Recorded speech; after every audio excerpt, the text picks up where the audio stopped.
So today I'm back with a couple of new engines. I've actually been buying and selling like dozens of engines over the last several months. Unfortunately, all of those have all basically been variations of the same thing, so I haven't really recorded any of it, but I can finally change that with these two. So after years of dealing with basically every single Gen 3 motor that exists, I've decided to naturally graduate and expand to the Gen 4 stuff. So this is a 2013 LY6 rectangle port 6-liter 58 tooth Gen 4, and this is a 2011 L94 all aluminum 6.2 rectangle port 58 tooth, basically the big boy motors. So the plan is just to tear these things down a little bit. I can show you the differences between Gen 3 and Gen 4, and more specifically the rec port stuff and how that looks.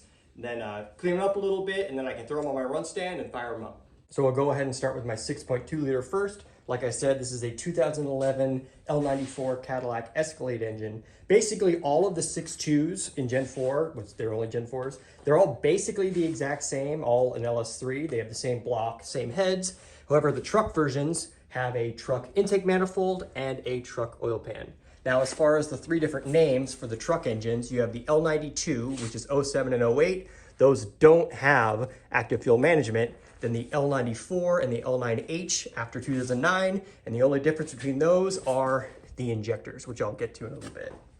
Then my 6.0 is a 2013. Technically, it's an L96. There's two names. So the LY6 and L96 are the exact same basic iron block rectangle port Gen 4 3/4 ton truck engine. The difference again being injectors, which I'll talk about. But as you can see, no active fuel management and an iron block, aluminum block, active fuel management. This one, shiny Cadillac engine. This one, dirty truck engine. Now, this is technically exactly how I got these. So this one I pulled myself, is out of a running truck. It's already stripped down because I pulled this all off to get the motor out. This one I have not ran, and it came like this. That's why it's all dirty. So the only thing I've done is taken off the intake manifolds, but I'll get those off right now. Get these off and you can see the rectangle port goodness. So there's that one. And then this.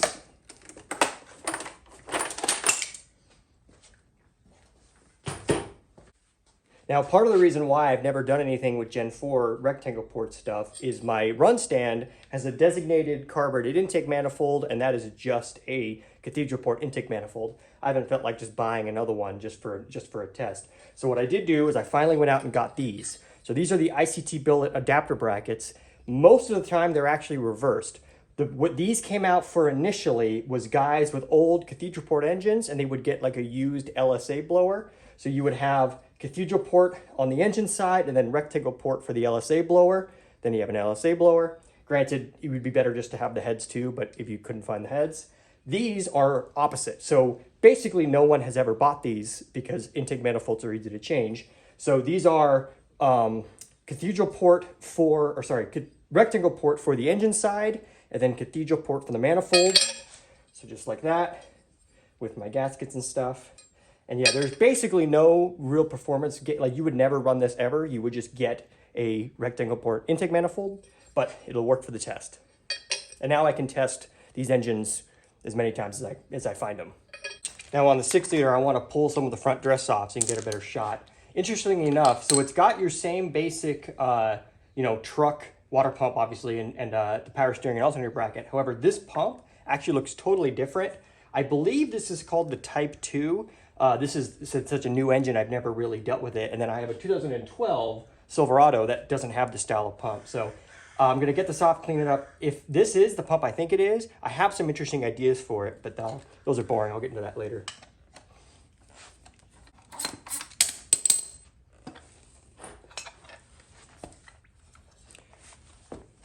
But yeah, as you can see, that pump is very small compared to like the giant cavity that's right here. And then it's got this big plastic removable reservoir. So I'm thinking I might use this for like a relocated and like hide it. I don't know. I got all sorts of ideas. Now what I wanted to show with this thing fully dressed down is you can see it does not have active fuel management. There's the big delete blank plate, active fuel management. However, every single Gen 4 6.0, L96, and LY6, they all have variable valve timing. So that's what's behind right there. So you can see variable valve timing. And then also my LFA aluminum block 6.0 Gen 4 engine. So you can see 6.0 Also has variable valve timing. The Gen 4 engines that don't have variable valve timing, that cover looks like this. So you can see that giant blank of where it's supposed to be, but you do have your 4X timing gear up in the front. As you can see, there's only the oil pressure sender in the back. Now, the most significant thing about the big cube Gen 4 engines are their 823 rectangle port cylinder heads.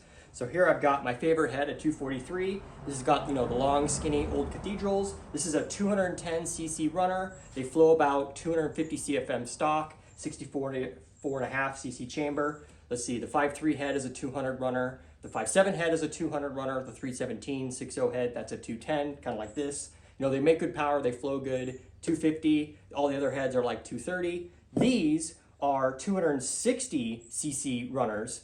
I believe a 68 cc chamber, but they've got a 216 valve instead of a 2.0 valve. They flow about 300 CFM. They flow a ton of power. Technically, the bigger port makes a lower port velocity, but that's kind of debatable. But basically, these heads just make more power without needing more compression, more cam timing, all of that stuff. So they're basically just newer, better magic. I also grabbed an LT head. So that went even a step further, where much smaller chambers, much more flow. These also flow like 300. The difference is that, so these 243s, so you can see the port starts all the way here. The rectangle ports are lifted about 1.5 inches off the port floor. It's hard to tell that they're like what they're really doing and how much of a raised port it is because they're so much wider. And then the LT1 head goes a step further, and those are 2.5 inches up, and then even up more like that. So the theory is, more of an up, high rise, straight down, and clearly that's where they were going, where port floor basically on the floor, 1.5 up, 2.5 up. I think that's just about it for everything on the ground. I'll go ahead and I'll rack this one up first, up on the run stand. 6.2 is mounted on the stand. Nothing else is hooked up yet, but now it's a good chance to show how the heads look underneath the valve covers. So the significance with these is, as you can see, with such a big port and so raised, there's no room for the rocker stud or rocker boss, whatever you would call it, to be there because it would be in the port. So the exhaust valves and the exhaust rockers are the exact same as your regular ones. The intakes they shift this over this way to have the valve be over here, and then with the bigger valve, and if you really get in there, you can technically see how, it's hard to tell on camera, but so the port is really high, the port is all right there, and this is shifted over because of how raised it is. On your standard cathedral port, despite the fact that it looks like the port is so tall, that's mostly just like, I guess, a pocket for the injector. The port roof is like all the way down here, and you can see right in there, that's all just nothing, and then there's the port, and the port perfectly fits between the two bosses for the rockers. Then goes to the intake valve, which this is a 706, so this is only the smaller valve, but you can't really tell from there. Again, compared to big old wide, and then shift it over, and then I shifted over rocker, and then the valve. Then you have the Gen 5, which is the same thing, but to the extreme. The Gen 5 has no main big rocker stand. The valves are actually canted 2.5, 2.5, and then because the port is so tall, the roof is like basically at the top, and then you got your big old honking 300 cc port up and raised, so you can see the natural progression between just straight, slight movement, and then big movement. And what's nice about moving up to the fancier motors is that normally all my stuff is 20-year-old grease balls in work trucks that nobody cares about. This thing was actually out of a pretty valuable vehicle, and it's really not that old. So yeah, it basically looks completely brand new inside. I haven't cleaned it at all. This is 100% how I pulled it out of the vehicle. And I guess my hands are dirty, but not nearly as dirty as I usually am. Now, something I definitely already brought up in my LFA, LS2 Gen 4 video, that engine over there, is that my 6014 box, which is the box that I run on the run stand for a carburetor, and then it will eventually be for the El Camino, is that it uses both Gen 3 and Gen 4. It's all the same. So it comes with two harnesses.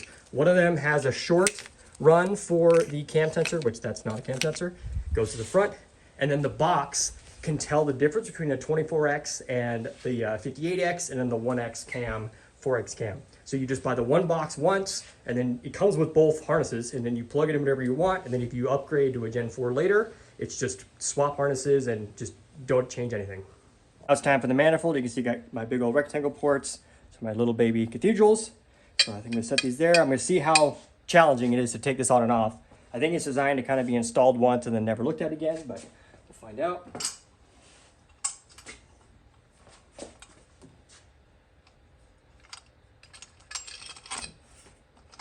All right, now I'm getting it all lined up. And then I do know that obviously you need longer bolts. So the bolts that I have for this setup, I'm gonna have to swap them out. Luckily I had some longer ones because the dual plane has a longer shank or whatever it would be. So I think I can just rob those. All right, so here we go. The 6.2 is all racked up. Like I said before, I did run this engine in the truck that I pulled it out of, so it's not a surprise about anything. But, and also, so I probably talked about it in the last video as well. As far as the VVT, so it's just unplugged. I believe that means that it defaults to just full 8 degrees advance. So obviously I guess they still run, but let me go ahead and click the key and see what happens.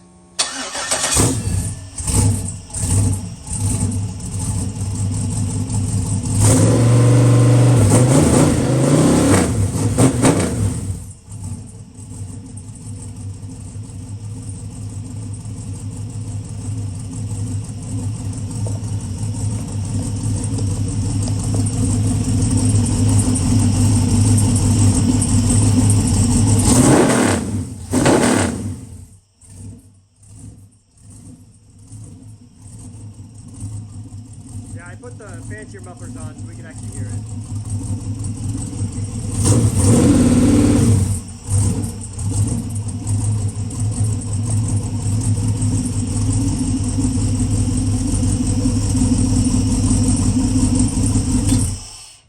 All right, pretty good. Not much of a surprise, but yeah, it's pretty cool. So this is making probably, I think LS3s on engine dynos make like almost 495.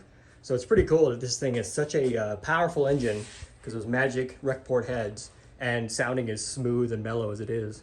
Got the 6.2 de-racked and all stripped back down again. What I realized I can do right now is I can weigh both of these. So they're set up exactly in the same way. Both is long blocks, both have the same pulley, they both have the same flex plate. So they're basically identical other than, you know, aluminum Siamese bore block versus your iron wet block. And then I know that this lift plate weighs 2 pounds. So let me go ahead and set this one down. I'll get a weight and then I'll put that one back over in the corner and then lift this guy up, weigh it before it goes on the stand. 6.2 long block weight.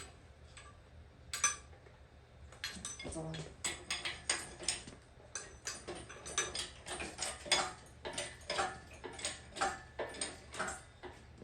So we're off the ground.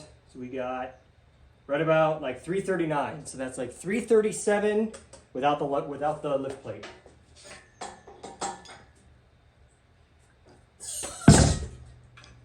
Now let me go ahead and put this back on a pallet and then back in the corner and I'll rack up that one. Now it's time for the iron block 6.0. So I know the weight difference is pretty significant.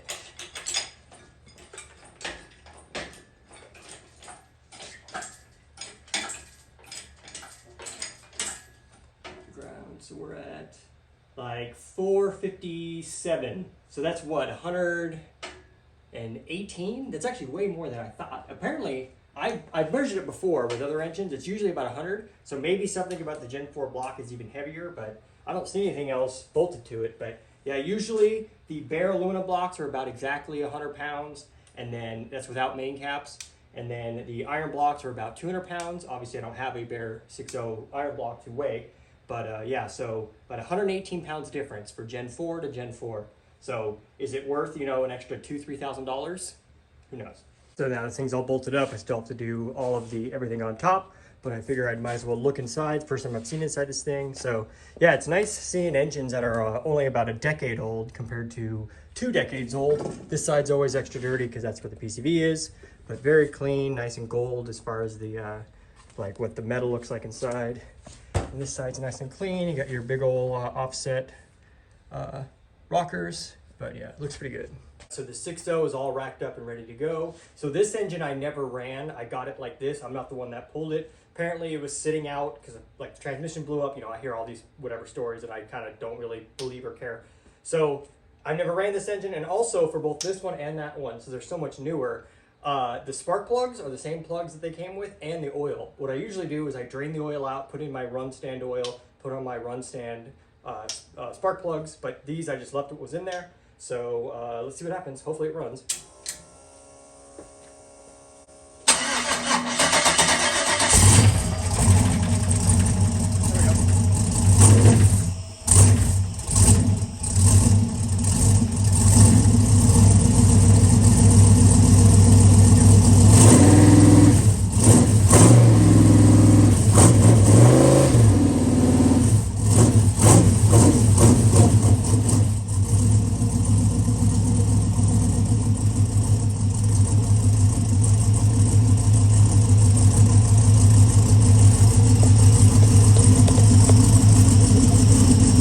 Sounds perfect, seems to run perfect.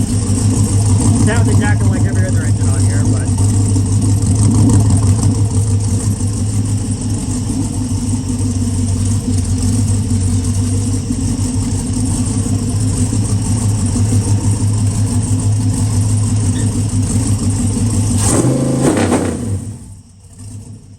really loud.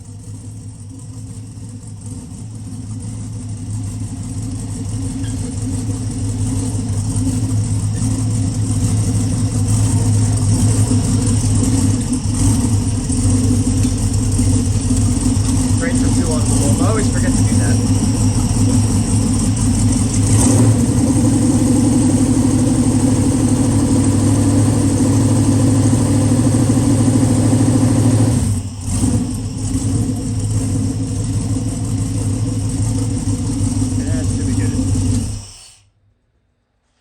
So I left the injector talk towards the end, that way people aren't, pretty much bored to tears.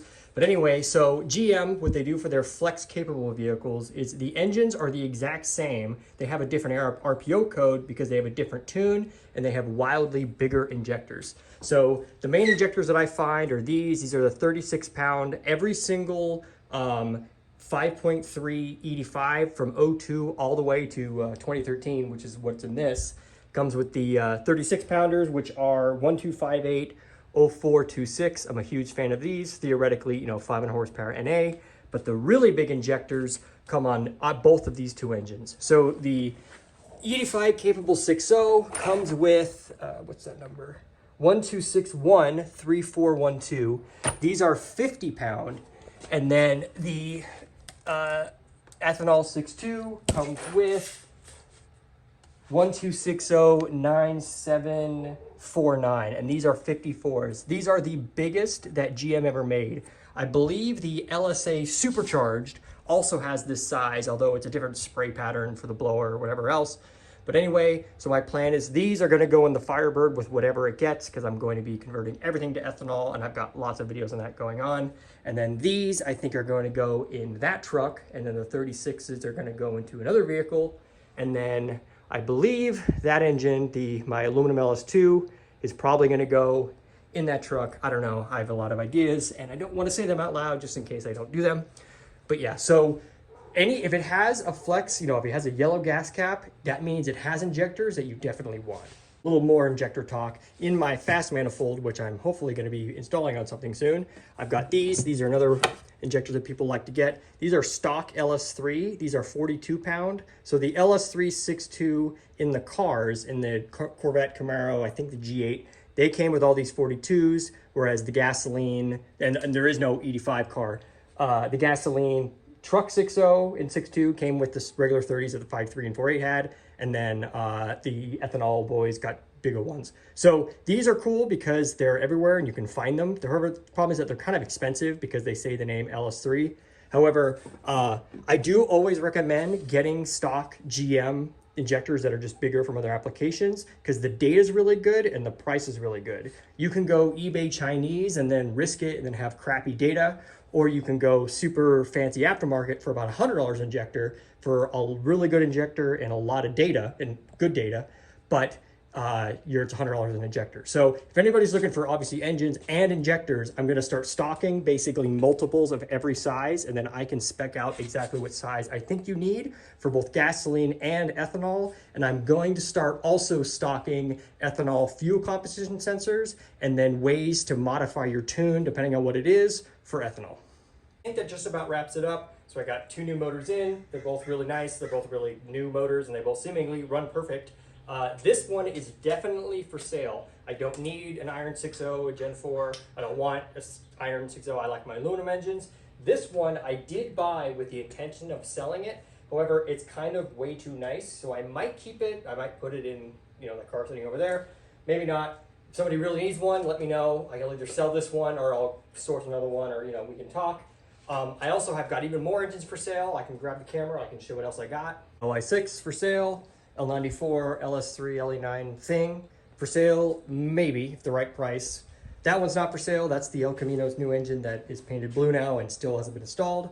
I've got this thing. This is an Iron Block 6.0 Gen 3 that someone else installed a fancy cam and fancy valve springs. So I've already ran this motor. It runs good. It sounds pretty gnarly. It's got a 229, 244. The grind is a BTR and Texas Speed design. They both have that off the shelf, or at least they used to. And then the cam itself is a comp, shaft. But anyway, so that's cam and springs, 6.0, runs good, that's for sale. The red motor, that might come apart. My idea maybe is pull the heads off that, put them onto that. That way this thing will be a rec port, lower compression, and put a blower or something, take the cam out of this. I don't know, I've got all sorts of ideas. That's my LS2. This was technically for sale for like 5 minutes, and then I changed my mind. I think it's gonna go in the Silverado because my Silverado needs 500 horsepower for reasons. Aluminum 5.3 that I've got spare. I don't think I need another aluminum 5.3. That might be for sale. My LS1 block, probably not for sale. Another 5.3, probably not for sale, probably going in the Avalanche. And then I've got even more motors outside. So I've been buying a ton of stuff, selling a ton of stuff. Whatever anybody needs, let me know. I will buy it, and if it's worth filming, I'll film it.